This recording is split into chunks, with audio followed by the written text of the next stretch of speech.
Чет элдик жарандардын каттоосу бул Россияга келген ар бир чет элдик жаран үчүн милдеттүү. Убактылуу каттоо, период паспорт, медкнижка, трудовой договор, башка тилге которуу, СНИЛС, ННН, ДМС 1 жылдык жана да ОМС, ДМС документтерди мыйзам жолунда жасоого 100% кепилдик. Урматтуу замандаштар, иш кагаздарда кандай көйгөй болбосун кайрылыңыздар. Кызматташуу үчүн +7 929 541 0205 Эрлан менен байланышыңыз. Биз менен кызматташууну унутпаңыз. Мен дааватты колдойм. Президент өзүнүн сөзүн бурмалап, элге жаман көрсөткүсү келгендер бар экенин айтты. Сөзүмдү бурмалап, элге мени жаман көрсөткүсү келген жарандар бар. Мындай пикирди президент Садыр Жапаров мамлекеттик кабар маалымат агенттигине берген маегинде билдирди. Мамлекет башчысынын кезектеги маегинен үзүндү төмөндө. Садыр Нуркожоевич социалдык тармакта президент алымдарды сабатсыз деди. Дааватка каршы экен деп тарангандар да болууда. Сиз кайсыл маселелер тууралуу айттыңыз эле? Эптеп эле менин сөзүмдү бурмалап, элге мени жаман көрсөткүсү келген жарандарыбыз бар. Башка иштеримден эч бир кыйкым таба албай, анан ушул дааватчылар жөнүндө айткан сөзүмдү бурмалап жатышса керек. Муфтийди кабыл алганда дааватчылардын кийинген кийимдерин оңдойлу, башка өлкөлөрдүн салттарын сиңирбей, өзүбүздүн эле улуттук салттарды жайылталы, эң жок дегенде медресени бүткөн же ислам университетин аяктаган билимдүү балдарды дааватка чыгаралы деген сунушумду айттым. Эмне үчүн? Мен республикабыздын ар булуң бурчунан келген кишилерди көп кабыл алам.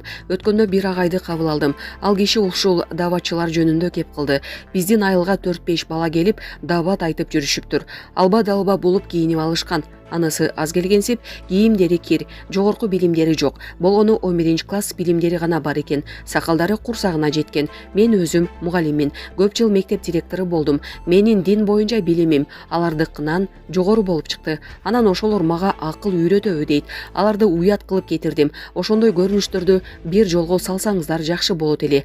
Ошондойлорду көрүп, кээ бир башка диндеги жарандарыбыз биздин динибизди жек көрүп жатышат деп өзүнүн жакшы эле оюн айтты. Мен деле туура көрдүм. Ошол үчүн муфтийди кабыл алып, ушул темада баарлаштык. Мен дааватты колдойм. Молдонун, ажынын баласымын. Дааваттын зыяны жок. Дааваттан 90-жылдардан бери канча деген жарандарыбыз оң жолго түшкөнүн өз көзү менен көргөм. Болгону дааватка чыккандарды зыңкыйтып кийинтип, сакал муруттарын тегиздеп, билими толук, кандай гана суроолор болсо жооп бере алгандарды жиберсек жакшы болот эле. Ошондой элибизде дааватчыларга ишенип, аларды кунт коюп угуп беришти эле. Бул пикиримди муфтий да туура көрдү. Илгери аалымдар динге эле эмес, илимге дагы үйрөтүшкөн. Ар кайсы тилдерди окуткан. Мына ушул маселелер боюнча сөз болду эле. Келгиле, азыр деле илгерки аалымдардын жолун жолдоп, дин менен бирге билимге чакыралы, илимге үйрөтөлү.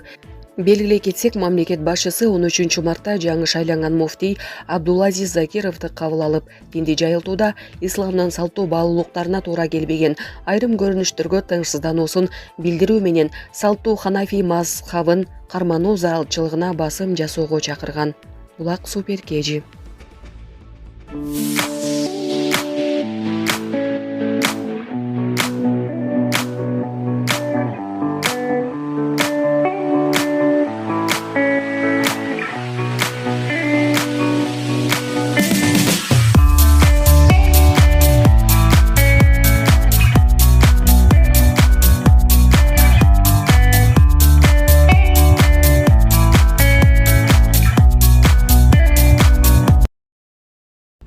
Өлкөдө 1 майдан тарта электр энергиясы кымбаттайт.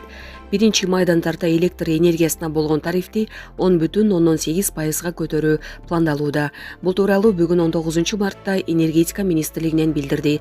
Маалыматка ылайык, министрлик 2021-2025 жылдарга карата электр энергиясына орто мөөнөттүү тарифтик саясатын бекитүү жөнүндө токтомуна өзгөртүүлөрдү киргизүү үчүн тиешелүү документтин долбоорун коомдук талкууга чыгарган. Андагы тарифтик саясат боюнча жыл сайын электр энергиясынын тарифи өткөн жылдагы инфляцияны эске алуу менен такталат. Демек 1 майдан тартып, бардык акыркы керектөөлөр үчүн электр энергиясынын тарифтери өткөн жылдагы иш жүзүндөгү инфляциянын деңгээлине түзөтүлүп, 10,8%га жогорулашы күтүлүүдө деп айтылат маалыматта. Булак Супер Кежи. Жекчил Түштүк Осетия Орусияга кошулуу ыктымалдыгын талкуулап жатат. Грузиянын Түштүк Осетия жекчил аймагы Москва менен Орусияга кошулуу ыктымалдыгын талкуулап жатат. Бул тууралуу РИА Новости агенттиги 17 мартта Түштүк Осетия парламентинин төрагасы Алан Албаровго таянып маалымдады. Референдум өткөрүү ыктымалдыгы тууралуу суроого жооп берген саясатчы эки тараптын байланыштарын жана келишимдерин эске алуу менен бул маселелерди Орусия менен тыгыз координацияда талкуулап жатабыз деп айтты. Грузиянын курамындагы Түштүк Осетия жана Абхазия 1990 жылдары эгемендүүлүгүн жарыялашкан, бирок Тбилиси аны тааныган эмес. 2008 жылы Грузия менен болгон 5 күндүк согуштан кийин Орусия өз аскерлерин эки жумуриятка жайгаштырып, аларды эгемен деп тааныган. Грузия бул аймактарды Москва басып алган деп эсептейт. Булак Азаттык. Путин Россия президенти чындыгы ушундай. Ак үй кийинки кадамдары тууралуу.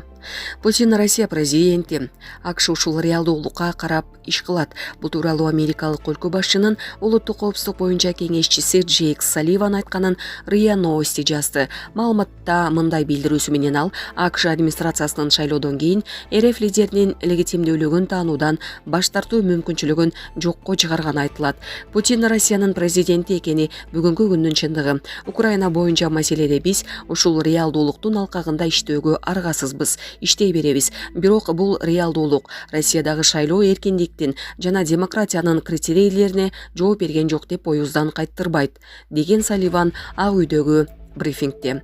РФ президентинин маалымат катчысы Дмитрий Песков дүйшөмбү күнү Кремль АКШнын Россиядагы шайлоо ачык айкын болгон жок деген пикирине караманча каршы экенин, мындай билдирүү Украинадагы жаңжалга катыштыгы бар мамлекеттен айтылганы күтүлгөн реакция экенин билдирген эле. Анын айтымында бул Россия кабыл ала турган маанилүү пикир эмес.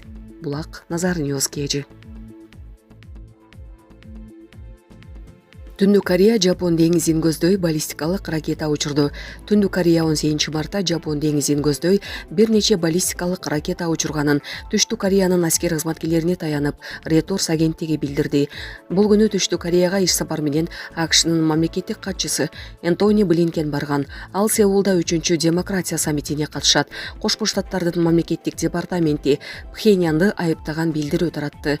Жапониянын премьер-министри Фумио Кисида да Түндүк Кореянын ракета учурууларын улам жана көп кайталанып жатат деп айыптады. Өткөн аптада АКШ жана Түштүк Корея биргелешкен ири машыгуу өткөрүшкөн. Көп өтпөй Түндүк Кореяда машыгуу уюштурган.